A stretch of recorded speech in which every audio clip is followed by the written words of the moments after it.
আমার মতো যারা শুকনো খেতে ভালোবাসে তারা নিরামিষের দিনে যদি এই একটা পদ থাকে তা দিয়েই সব ভাত খুব সুন্দরভাবে খেয়ে নেবে। প্রথমেই আমি কিছুটা টমেটো, একটা বড় টমেটো, কিছুটা লঙ্কা আর পোস্ত মিক্সিতে বেটে নিলাম।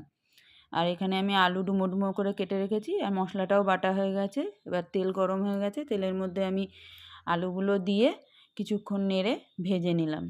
কিছুটা ভাজা হয়ে যাওয়ার পর তারপর আমি এর মধ্যে হলুদ অ্যাড করলাম। হলুদ দিয়ে এবার কড়া করে ভেজে নেব। আমি কিন্তু কোনো নুন দিইনি, আর এখানে হাই ফ্লেমে রেখেই আলুটা ভাজতে হবে, কোনো ঢাকা দেওয়ার প্রয়োজন নেই। আলুটা ভাজতে ভাজতেই নরম হয়ে যাবে। আলুটা কড়া করে ভেজে নিয়েছি, খুব সুন্দর রং এসছে, জানি না ক্যামেরায় কি দেখাচ্ছে।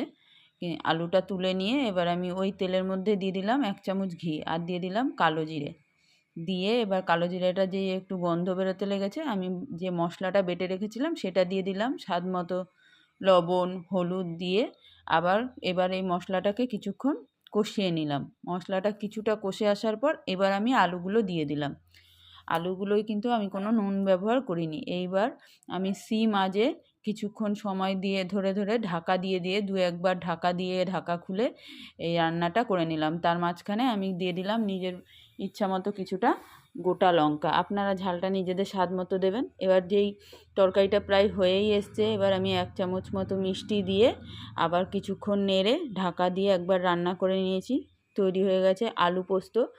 এইভাবে একবার আলু পোস্ত করে দেখতে পারেন, সম্পূর্ণ অন্যরকম স্বাদ হবে। আপনারা তো অনেক রকম করেছেন, এইভাবেও একবার করে দেখতে পারেন। আর ভালো লাগলে সাবস্ক্রাইব করে পাশে থাকবেন।